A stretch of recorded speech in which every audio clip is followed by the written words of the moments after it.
नमो भगवते वासुदेवाय नमः। आप सभी को इंदिरा एकादशी की हार्दिक शुभकामनाएं। आज इंदिरा एकादशी है। आश्विन मास के कृष्ण पक्ष की एकादशी तिथि को इंदिरा एकादशी का व्रत का विधान है। यह एकादशी पितृ पक्ष में आती है, इसलिए इसका महत्व और भी ज्यादा है। धार्मिक मान्यता के अनुसार इस दिन भगवान विष्णु की पूजा करने और व्रत रखने से पितरों की आत्मा को मोक्ष मिलता है। पद्म पुराण के अनुसार श्राद्ध पक्ष में आने वाली इंदिरा एकादशी का पुण्य अगर पितृगणों को दे दिया जाए तो नरक में गए पितृगण भी नरक से मुक्त होकर मोक्ष को प्राप्त कर लेते हैं। इस व्रत को करने से सभी जीव आत्माओं को उनकी सभी पापों से मुक्ति मिल जाती है। इस एकादशी के व्रत से मनुष्य को यमलोक की यातना का सामना नहीं करना पड़ता और इस एकादशी का व्रत करने वाले व्यक्ति के 7 पीढ़ियों तक के पितृ तर जाते हैं एवं व्रत करने वाला भी स्वयं स्वर्ग में स्थान पाता है। अब आप सुनिए आश्विन मास के कृष्ण पक्ष की इंदिरा एकादशी की व्रत कथा। युधिष्ठिर ने भगवान श्री कृष्ण से पूछा, हे मधुसूदन, कृपा करके मुझे यह बताइए कि आश्विन मास के कृष्ण पक्ष में कौन सी एकादशी होती है। भगवान श्री कृष्ण बोले, राजन, आश्विन कृष्ण पक्ष में इंदिरा नाम की एकादशी होती है। उसके व्रत के प्रभाव से बड़े बड़े पापों का नाश हो जाता है। नीच योनि में पड़े हुए पितरों को भी यह एकादशी सद्गति देने वाली है। हे राजन, पूर्व काल की बात है, सतयुग में इंद्रसेन नाम से विख्यात राजकुमार थे, जो अब महिष्मतीपुरी के राजा होकर धर्म पूर्वक प्रजा का पालन करते थे। उनका यश सब ओर फैल चुका था। राजा इंद्रसेन भगवान विष्णु की भक्ति में तत्पर होकर गोविंद के मोक्षदायक नामों का जप करते हुए समय व्यतीत करते थे और विधि पूर्वक आध्यात्म तत्व के चिंतन में संलग्न रहते थे। एक दिन राजा राजसभा में सुखपूर्वक बैठे हुए थे। इतने में ही देवर्षि नारद आकाश से उतरकर वहां आ पहुंचे। उन्हें आया देखकर राजा हाथ जोड़कर खड़े हो गए और विधि पूर्वक पूजन करके उन्हें आसन पर बैठाया। इसके बाद वे इस प्रकार बोले, मुनिश्रेष्ठ, आपकी कृपा से मेरी सर्वथा कुशल है। आज आपके दर्शन से मेरी संपूर्ण यज्ञ क्रियाएं सफल हो गई हैं। देवर्षि, अपने आगमन का कारण बताकर मुझ पर कृपा करें। नारद जी ने कहा, नृपश्रेष्ठ, सुनो, मेरी बात तुम्हें आश्चर्य में डालने वाली है। मैं ब्रह्मलोक से यमलोक में आया था। वहां एक श्रेष्ठ आसन पर बैठा और यमराज ने मेरी भक्ति पूर्वक पूजा की। उस समय यमराज की सभा में मैंने तुम्हारे पिताजी को भी देखा था। वे व्रत भंग के दोष से वहां आए थे। राजन, उन्होंने तुमसे कहने के लिए एक संदेश दिया है, उसे सुनो। उन्होंने कहा है, बेटा, मुझे इंदिरा एकादशी के व्रत का पुण्य देकर स्वर्ग में भेजो। उनका यह संदेश लेकर मैं तुम्हारे पास आया हूँ। राजन, अपने पिता को स्वर्ग लोक की प्राप्ति कराने के लिए इंदिरा एकादशी का व्रत करो। तब राजा ने पूछा, भगवान, कृपा करके इंदिरा एकादशी का व्रत बताइए। किस पक्ष में, किस तिथि को और किस विधि से उसका व्रत करना चाहिए। तब नारद जी ने कहा, राजेंद्र, सुनो, मैं तुम्हें इस व्रत की शुभ कारक विधि बताता हूँ। आश्विन मास के कृष्ण पक्ष में दशमी के उत्तम दिन को श्रद्धा युक्त चित्त से प्रातः स्नान करें। फिर मध्याह्न काल में स्नान करके एकाग्र चित्त होकर एक समय भोजन करें तथा रात्रि में भूमि पर सोएं। रात्रि के अंत में निर्मल प्रभात होने पर एकादशी के दिन दातुन करके मुंह धोएं। इसके बाद भक्ति भाव से इस मंत्र को पढ़ते हुए उपवास का नियम ग्रहण करें। मंत्र है, कमल नयन भगवान नारायण, आज मैं सब भोगों से अलग होकर निराहार रहकर कल भोजन करूंगा। हे अच्युत, आप मुझे शरण दें। इस प्रकार नियम करके मध्याह्न काल में पितरों की प्रसन्नता के लिए शालिग्राम शिला के सम्मुख विधि पूर्वक श्राद्ध करें तथा दक्षिणा से ब्राह्मणों का सत्कार करके उन्हें भोजन कराएं। पितरों को दिए हुए अन्नमय पिंड को सूंघकर विद्वान पुरुष गाय को खिला दें। फिर धूप और गंध आदि से भगवान ऋषिकेश का पूजन करके रात्रि में उनके समीप जागरण करें। इसके बाद सवेरा होने पर द्वादशी के दिन पुनः भक्ति पूर्वक श्री हरि की पूजा करें। उसके बाद ब्राह्मणों को भोजन कराकर भाई, बंधु, नाती और पुत्र आदि के साथ स्वयं मौन होकर भोजन करें। राजन, इस विधि से आलस्य रहित होकर तुम इंदिरा एकादशी का व्रत करो। इससे तुम्हारे पितर भगवान विष्णु के वैकुंठ धाम में चले जाएंगे। भगवान श्री कृष्ण कहते हैं, राजन, राजा इंद्रसेन से ऐसा कहकर देवर्षि नारद अंतर ध्यान हो गए। राजा ने उनकी बताई हुई विधि से अंतःपुर की रानियों, पुत्रों और भृत्यों सहित उस उत्तम व्रत का अनुष्ठान किया।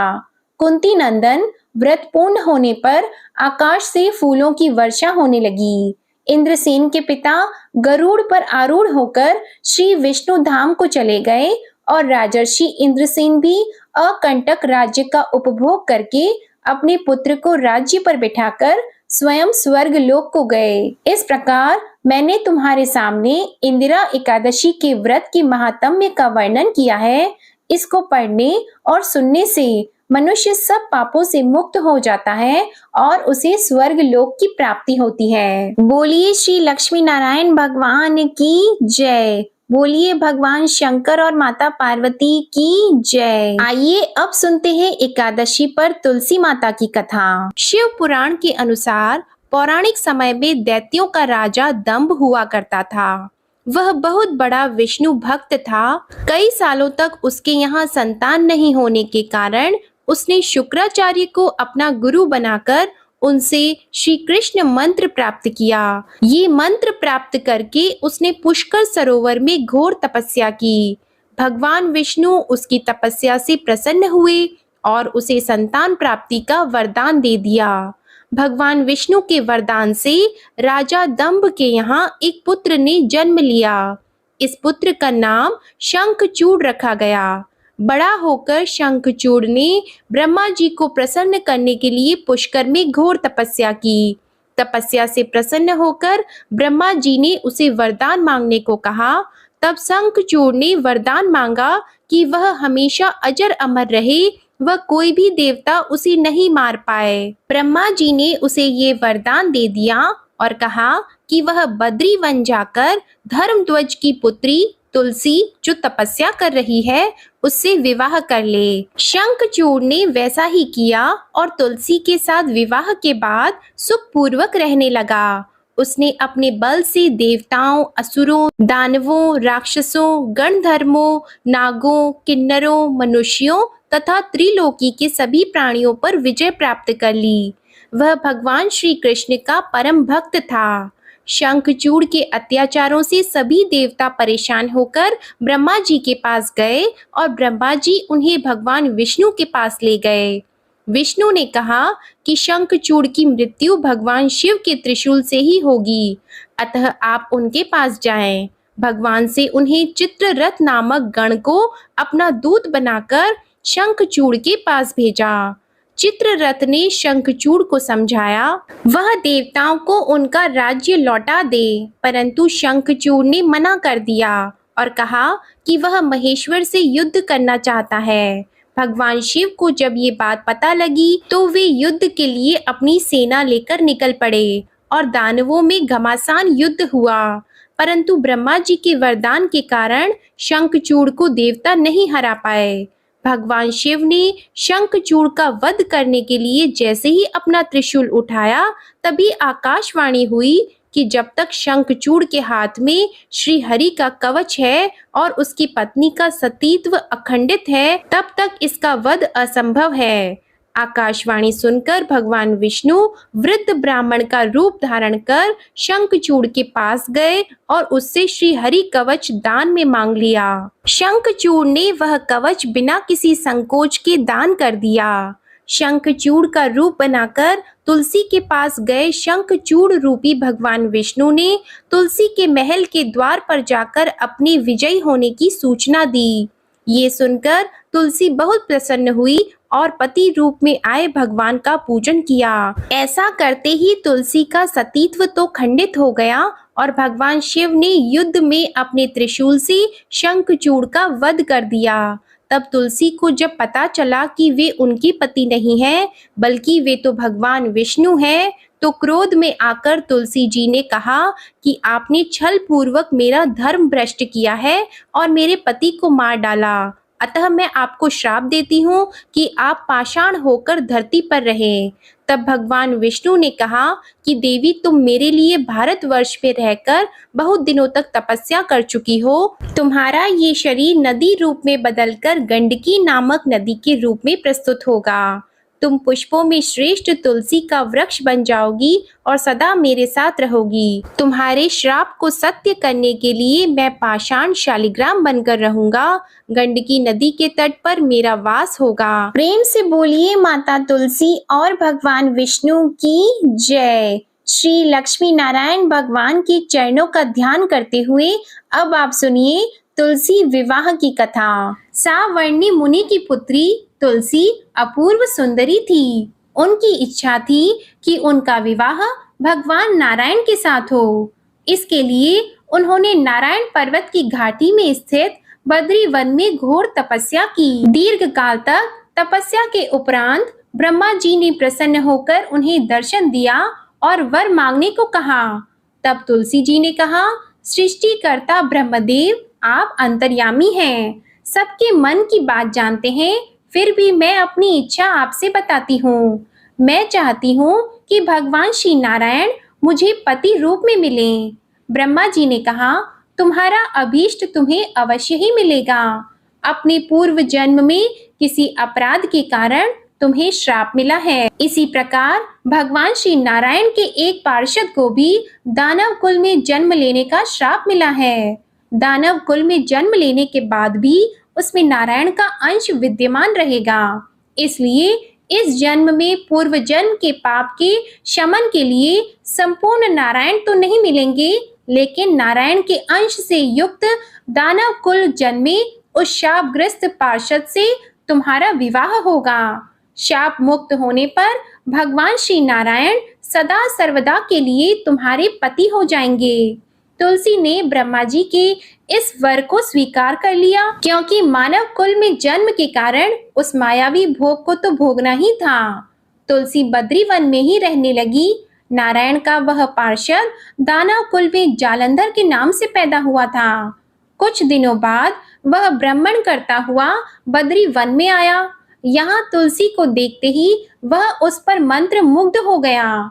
तुलसी के सामने उसने अपने विवाह का प्रस्ताव रखा। इतने में ही वहां ब्रह्मा जी आ गए और तुलसी से कहा, तुलसी, जालंधर को देखो, ऐसा देवोपम उसका स्वरूप है। दानव कुल में जन्म लेने के बाद भी लगता है जैसे इसके शरीर में नारायण का वास हो। तुम प्रस्ताव को सहर्ष स्वीकार कर लो। तुलसी को भी लगा कि उसकी तपस्या पूर्ण हो गई, उससे इच्छित फल मिला है। तब जालंधर के साथ उसका गंधर्व विवाह हो गया और वह जालंधर के साथ उसके महल में पत्नी बनकर आ गई।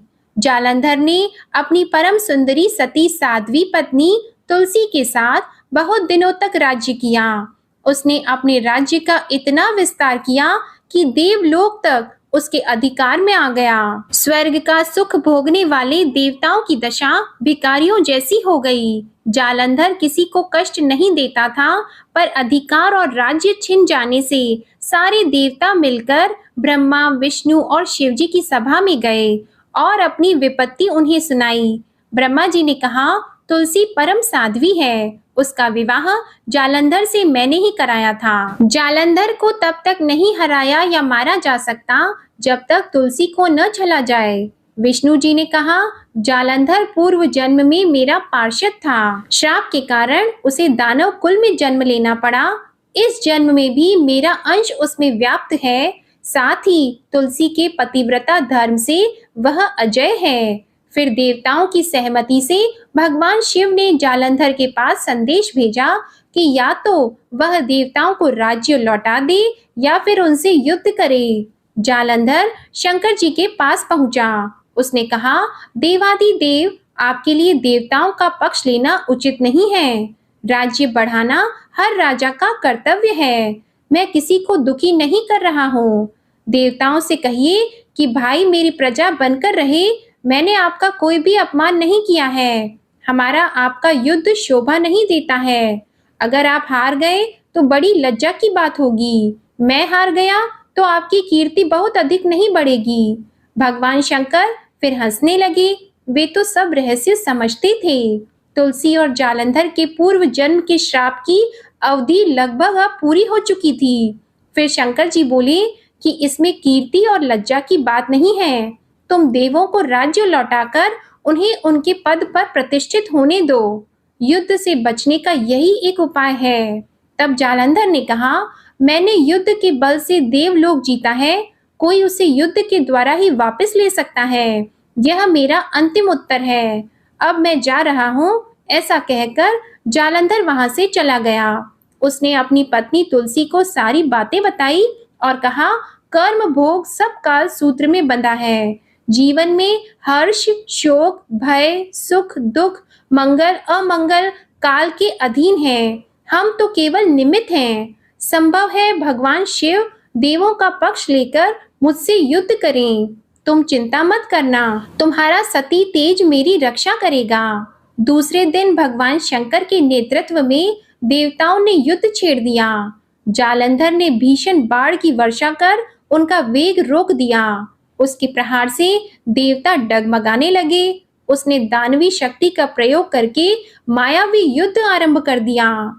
युद्ध स्थल पर वह किसी को भी दिखाई नहीं देता था, पर उसके अस्त्र शस्त्र प्रहार कर देवों को घायल कर रहे थे। देवगण अपने अस्त्र चलाए तो किस पर चलाए, क्योंकि कोई शत्रु सामने था ही नहीं। कई दिनों तक इस तरह भयंकर युद्ध चलता रहा। जालंधर पराजित नहीं हुआ। तब शिवजी ने विष्णु जी से कहा, विष्णु, तुम कुछ उपाय करो, अन्यथा मेरा तो सारा यश मिट्टी में मिल जाएगा। विष्णु जी ने सोचा, बल से तो जालंधर को हराया नहीं जा सकता, इसलिए छल का ही सहारा लेना पड़ेगा। उन्होंने तुरंत अपना स्वरूप जालंधर जैसा बनाया और अस्त्र शस्त्र से सुसज्जित होकर तुलसी जी के पास पहुंच गए और बोले, प्रिय, मैं युद्ध जीत गया। सारे देवता भगवान शंकर समेत हार गए। इस खुशी में आओ, मैं तुम्हें अपने अंग लगा लूं। पति को प्रत्यक्ष खड़ा देखकर तथा विजय का समाचार सुनकर वह दौड़कर मायावी जालंधर के गले से लिपट गई। इस प्रकार पति पत्नी दोनों ने आलिंगन होकर खूब खुशी मनाई। पर पुरुष के साथ इस प्रकार के व्यवहार से उसका सती तेज नष्ट हो गया। उसका सती तेज जो जालंधर के कवच के रूप में रक्षा कर रहा था, वह कवच नष्ट हो चुका था। जालंधर शक्तिहीन हो गया। ये जानते ही भगवान शंकर ने अपने त्रिशूल से प्रहार किया।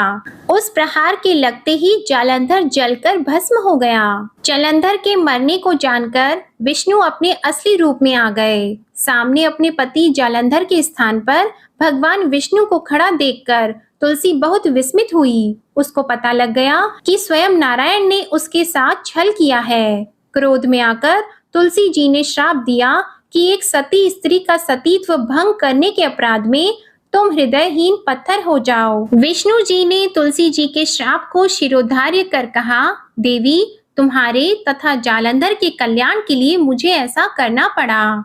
तुम दोनों को श्राप मुक्त करना था। तुम भी अब अपना शरीर त्याग कर तुलसी बिरवा के रूप में जन्म लोगी और मेरी पूजा तुलसी दल से होगी। मैं शालिग्राम पत्थर बनूंगा। मेरे शीर्ष पर तुम आदर से विराजमान होंगी। तुम्हारे पति की हड्डियों के चूर्ण से शंख की उत्पत्ति होगी। उस शंख ध्वनि से देवताओं तथा मेरी पूजा आराधना होगी। जहाँ शंख ध्वनि होगी वहाँ मंगलमय मैं विराजमान रहूंगा। तुमने पूर्व जन्म में बद्रीवन में मुझे पाने के लिए बड़ी तपस्या की थी। अब अगले जन्म में मैं नारायण प्रस्तर के रूप में बद्रीनाथ वन में स्थापित होऊंगा और मेरी पूजा अर्चना फल फूल से ना होकर तुम्हारी तुलसी दल से होगी। मेरे शीश पर विराजमान होकर तो मुझसे भी ऊंचा पद प्राप्त करोगी। बोलिए श्री लक्ष्मी नारायण भगवान की जय। बोलिए श्री तुलसी जी शालिग्राम जी की जय। जय जय श्री राधे कृष्णा। आइए अब श्रवण करिए एकादशी माता की कथा और आरती। एक बार एक राज्य में एक राजा रहा करता था। राजा बहुत ही बुद्धिमान और बलशाली था। राजा सदा ही अपनी प्रजा का बहुत अच्छे से ध्यान रखता था। प्रजा भी राजा को बहुत पसंद करती थी। राजा की 2 बेटियां थी। राजा अपनी दोनों बेटियों से बहुत प्रेम करता था। राजा की छोटी बेटी देखने में बहुत सुंदर और आकर्षित थी और राजा की बड़ी बेटी छोटी बेटी के मुकाबले थोड़ी कम सुंदर थी। राजा की छोटी बेटी माता की पूजा किया करती थी और सभी लोग राजा की छोटी बेटी से बहुत प्रेम करते थे और बहुत प्रशंसा किया करते थे। राजा भी अपनी छोटी बेटी को बड़ी बेटी से अधिक प्रेम करता था, जिसके कारण राजा की बड़ी बेटी को अपनी छोटी बहन से बहुत नफरत होने लगी थी। राजा की दोनों बेटियां जब बड़ी हो गई, तब एक पड़ोस के राज्य में रहने वाले राजकुमार राजा की बड़ी बेटी के लिए रिश्ता लेकर आया।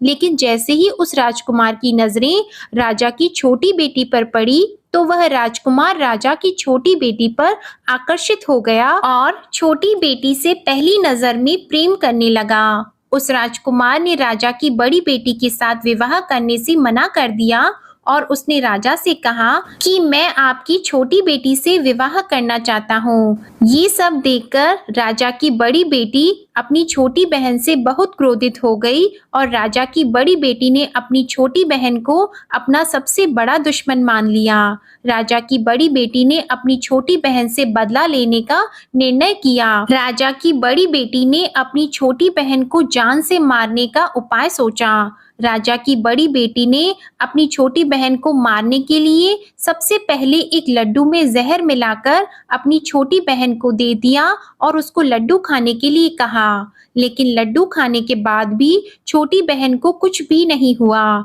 बड़ी बहन ये देखकर बहुत आश्चर्यचकित हो गई, लेकिन बड़ी बहन ने हार नहीं मानी। जब उसकी छोटी बहन रात में कमरे में सो रही थी, तब उसने एक मटके में सांप रखकर उसके कमरे में छोड़ दिया, लेकिन सांप भी छोटी बहन का कुछ नहीं कर पाया। जिसके बाद बड़ी बहन ने अपनी छोटी बहन से कहा कि चलो हम लोग कुएं में से पानी भर कर लाते हैं, जिसके लिए वह अपनी छोटी बहन को पानी भरने के बहाने कुएं के पास ले गई और उसने अपनी छोटी बहन को कुएं में धक्का दे दिया।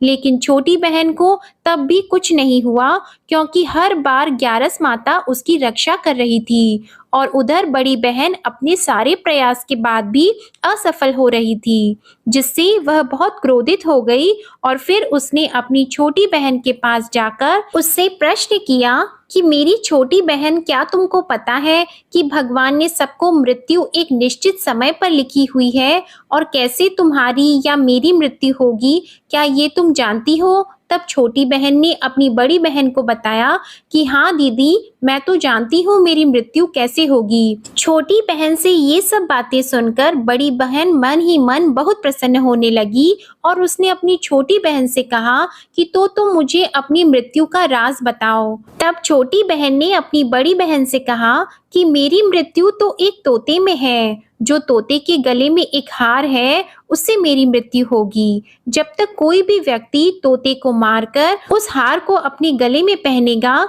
तो मैं मूर्छित हो जाऊंगी और जैसे ही उस हार को अपने गले से उतारेगा, तो मैं वापस से जीवित हो जाऊंगी। अपनी छोटी बहन की मृत्यु का राज जानकर बड़ी बहन बहुत खुश हुई और उसने अपनी छोटी बहन को मारने के लिए उसके पालतू तोते को ढूंढना शुरू कर दिया। और छोटी बहन को इस बात का आभास हो गया था कि कोई उसकी जान लेना चाहता है, जिसके लिए वह अपने पिताजी के पास गई और उसने अपने पिताजी से कहा कि पिताजी, मेरी मृत्यु के बाद आप मुझे मत जलाइएगा, बल्कि आप मुझे अपनी पुरानी वाली हवेली में एक पलंग में लिटाकर छोड़ दीजिएगा। अपनी छोटी लड़की की ये बातें सुनकर राजा बहुत आश्चर्यचकित हो गया। राजा ने अपनी छोटी बेटी से पूछा कि बेटी, तुम ये क्या कह रही हो? तब राजा की छोटी बेटी ने बताया कि पिताजी, समय किसी के लिए नहीं रुकता है, क्या कब किसको हो जाए इसका किसी को कुछ नहीं पता।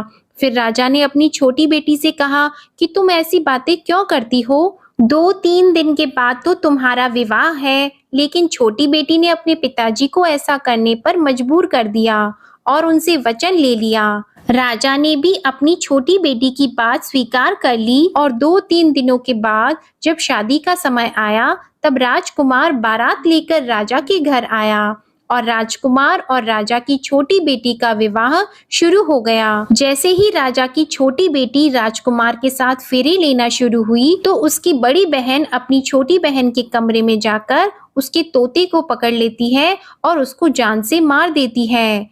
तोते के गले में जो हार था उसको अपने गले में धारण कर लेती है और जैसे ही बड़ी बहन उस हार को अपने गले में धारण करती है तो उधर छोटी बहन 3.5 ही फेरे ले पाती है और वहीं पर बेहोश होकर गिर जाती है। जिसके बाद राजा ने बड़े बड़े दर्द हकीमों को बुलाया और अपनी छोटी बेटी का इलाज करने के लिए कहा। राजा की बात सुनकर जब वैद्य ने छोटी बेटी को देखा तो राजा को बताया कि आपकी छोटी बेटी ना तो जीवित है और ना मरी हुई है। ऐसा मैं पहली बार देख रहा हूँ। राजा ने वैद्य और हकीम को ये बात बाहर बताने से मना कर दिया और उनको कहा कि अगर तुमने ये बात किसी को बाहर बताई तो हम तुमको फांसी दे देंगे। राजा ने अपनी छोटी बेटी को पुराने महल में जाकर एक पलंग में लेटा दिया और वहां पर कुछ सैनिकों को तैनात कर दिया। इसके बाद राजा वापस अपने महल पर आ गया।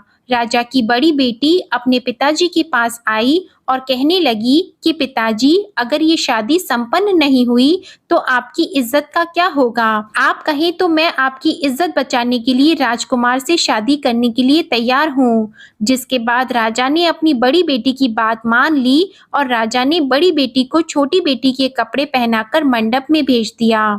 लेकिन राजकुमार ये जान गया कि ये राजा की छोटी बेटी नहीं है बल्कि ये राजा की बड़ी बेटी है। लेकिन जब राजकुमार ने शादी करने से मना किया तो सभी लोगों ने राजकुमार को बेबस करके राजा की बड़ी बेटी से बचे हुए फेरों को संपन्न करा दिया और विवाह संपन्न हुआ। जिसके बाद राजकुमार राजा की बड़ी बेटी को अपने महल में ले गया। विवाह होने के बाद राजकुमार उससे ना तो बात करता था, ना उसे पसंद करता था और ना ही उसके आसपास भटकता था। और राजकुमार ने ये फैसला लिया था कि वह अपनी प्रेमिका को ढूंढ कर रहेगा और ये जानकर रहेगा कि उसके साथ क्या हुआ है। एक दिन राजकुमार अपने घोड़े पर सवार होकर राजा के पुराने महल के पास पहुंचा, जहां पर उसने कुछ सैनिकों को देखा। महल के पास पहुंचकर राजकुमार ने जब महल को ध्यान से देखा तो वह समझ गया कि ये तो हमारे ससुर जी का महल है।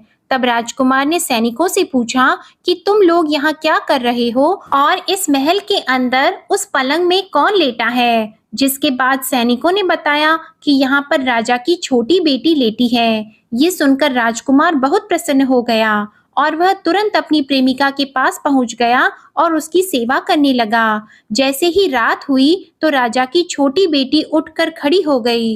राजकुमार ये देखकर बहुत खुश हो गया और उसने अपनी प्रेमिका से पूछा कि तुम यहाँ क्या कर रही हो? तुम मेरे साथ मेरे घर चलो। राजा की छोटी बेटी ने राजकुमार को सारी बातें बता दी कि मेरी जान एक तोते में बसती थी और मैंने ये बात सिर्फ अपनी बड़ी बहन को बताई थी और मुझे पता है कि उसने ही मुझे मारने का प्रयास किया है। उसके पास एक हार है जिसको वह सुबह पहन लेती है और रात को उतार देती है। जब तक वो हार को पहन कर रखती है तब तक मैं मूर्छित रहती हूँ और जैसे ही वो हार को उतार देती है तो मैं जीवित हो जाती हूँ और जब तक मेरी बड़ी बहन के पास वो हार रहेगा तब तक मैं ऐसे ही जीवित और मूर्छित होती रहूंगी। अगर मेरी बड़ी बहन के पास जो हार है वो मेरे हाथ लग जाए तो मैं हमेशा के लिए जीवित हो जाऊंगी। राजकुमार ये सब बातें सुनकर राजा की छोटी बेटी के पास रहने का निर्णय ले लेता है और उसने अपने बचे हुए सारे फेरे उस पलंग में लेटी हुई राजकुमार की छोटी बेटी के साथ ले लिए और अपना विवाह पूर्ण कर लिया और वहीं पर वो रहने लगा। देखते ही देखते कुछ समय में राजा की छोटी बेटी और राजकुमार की पत्नी गर्भवती हो गई। एक दिन राजकुमार को किसी काम से बाहर जाना पड़ा। तब छोटी बहन के पेट में बहुत तेज से दर्द होने लगा। जिसके बाद उसने माता का आह्वान किया। जिसके बाद वहां माता प्रकट हुई और उन्होंने अपने भक्तों के दर्द को दूर किया और एक पुत्र की प्राप्ति करवाई। और वहीं पर अचानक से राजकुमार भी आ गया। राजकुमार ने ग्यारस माता को देखा तो वह आश्चर्यचकित हो गया और उसने तुरंत ग्यारस माता को प्रणाम किया। और ग्यारस माता ने राजकुमार से कहा, जब तुम्हारा पुत्र 5 वर्ष का हो जाए तो तुम आकर अपनी पत्नी का हार इसके गले में डाल देना। और देखते ही देखते राजकुमार और राजा की छोटी बेटी का पुत्र 5 वर्ष का हो जाता है। तो राजकुमार अपने बेटे से कहता है कि बेटा, मैं कुछ काम से बाहर जा रहा हूँ, तुम अपनी माता का ध्यान रखना। और वहां से चला जाता है। राजा को बाहर निकलता देखकर बड़ी बहन के सैनिक देख लेते हैं और बड़ी बहन को जाकर सारी बातें बता देते हैं। जिसके बाद बड़ी बहन अपनी छोटी बहन के पुत्र को वहां से उठवा लेती है और उसको मरवा देती है। छोटी बेटी के पुत्र के 2 टुकड़े करवा देती है। पहला टुकड़ा चक्के के पास छुपा देती है और दूसरा टुकड़ा अपने पलंग के नीचे रख लेती है। अब ग्यारस माता भिखारी का रूप लेकर आती हैं और एक भिखारी का रूप रखकर बड़ी बहन के पास चली जाती है। जिसके बाद वहां पर भिक्षा मांगने लगती है। तो बड़ी बहन अपने नौकरों से कहती है कि जाकर भिक्षा दे दो। लेकिन जैसे ही नौकर ग्यारस माता को भिक्षा देने के लिए आते हैं तो माता उन्हें मना कर देती हैं और कहती है कि मैं तुम्हारी महारानी से ही भिक्षा लूंगी। जिसके बाद बड़ी बहन स्वयं ही भिक्षा देने के लिए माता के पास आती है। तब माता एक बिल्ली का रूप लेकर उसके कमरे में चली जाती है और वहां पर छोटी बेटी के पुत्र के 2 टुकड़े को आपस में जोड़ देती है और उसे जीवित कर देती है। फिर उसे वहां से ले जाती है। राजकुमार अपने बेटे को लेकर अपनी पत्नी के पास जाता है और उसे कहता है कि तुम इसका ध्यान रखना। अगर तुम इस बच्चे का अच्छे से ध्यान रखोगी तो मैं तुमसे बात करूंगा। एक दिन राजकुमार अपने बच्चे से कहता है कि तुम मम्मी से उनके गले का हार मांग लो। तो अपने पिता की बात मानकर राजकुमार का लड़का अपनी मम्मी के पास जाता है और कहता है कि मम्मी, मुझे तुम्हारा हार चाहिए। यह सुनकर पहले तो बड़ी बहन बहुत क्रोधित होती है, पर उसको यह याद आता है कि राजकुमार ने कहा था कि अगर मैं इस बच्चे का ध्यान अच्छे से रखूंगी तो वह मुझसे बात करेंगे। जिसके कारण वह हार उस बच्चे को दे देती है और वह तुरंत हार को ले जाकर अपने पिताजी को दे देता है। और तभी राजकुमार अपने बेटे को लेकर वहां से जाने लगता है और अपनी पत्नी से कहता है कि तुम हमारे लिए खाना बनाकर रखना, मैं शाम को आकर तुम्हारे साथ खाना खाऊंगा। और वह अपने बेटे को लेकर वहां से चला जाता है। जिसके बाद वह राजा के पास जाता है और उनको सारी बातें बता देता है। राजा अपनी बड़ी बेटी की ये करतूत सुनकर बहुत क्रोधित होते हैं और अपनी परवरिश पर ही दोष देने लगते हैं। राजकुमार को अपनी छोटी बेटी के साथ रहने के लिए आदेश दे देते हैं। इस प्रकार ग्यारस माता की कृपा से राजकुमार और राजा की छोटी बेटी सुखपूर्वक रहने लगे। प्रेम से बोलिए एकादशी माता की जय। प्रेम से बोलिए माता लक्ष्मी और भगवान विष्णु की जय। माता पार्वती और भगवान शंकर की जय। अब आप सुनिए एकादशी माता की आरती। ओम जय एकादशी माता, मैया जय एकादशी माता। विष्णु पूजा व्रत को धारण कर, विष्णु पूजा व्रत को धारण कर, शक्ति मुक्ति पाता। ओम जय एकादशी माता, तेरे नाम गिनाऊं देवी, भक्ति प्रदान करनी, मैया भक्ति प्रदान करनी। गण गौरव की देनी, गण गौरव की देनी, माता शास्त्रों में वरनी। ओम जय एकादशी माता, मार्गशीर्ष की कृष्ण पक्ष की उत्पन्ना विश्व तारिणी जननी, मैया उत्पन्ना विश्व तारिणी जननी। शुक्ल पक्ष में हुई मोक्षदा, मुक्तिदाता बन आई। ओम जय एकादशी माता, पौष के कृष्ण पक्ष की सफला नामक है, सफला नामक है, शुक्ल पक्ष में होए पुत्रदा, आनंद अधिक रहे। ओम जय एकादशी माता। नाम षटतिला माघ मास में कृष्ण पक्ष आवे, मैया कृष्ण पक्ष आवे। शुक्ल पक्ष में जया कहावे, शुक्ल पक्ष में जया कहावे, विजय सदा पावे। ओम जय एकादशी माता।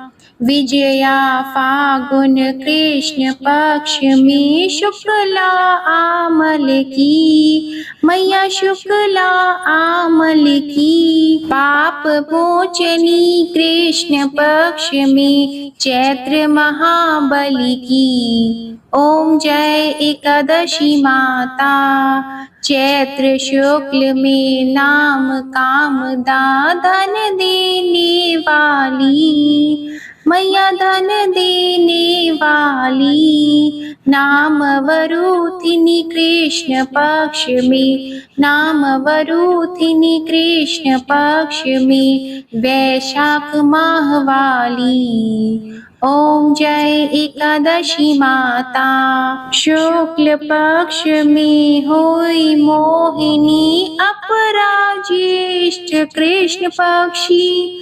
नाम निर्जला सब सुख करनी, नाम निर्जला सब सुख करनी, शुक्ल पक्ष रखी। ओम जय एकादशी माता। योगिनी नाम आषाढ़ में जानो, कृष्ण पक्ष करनी।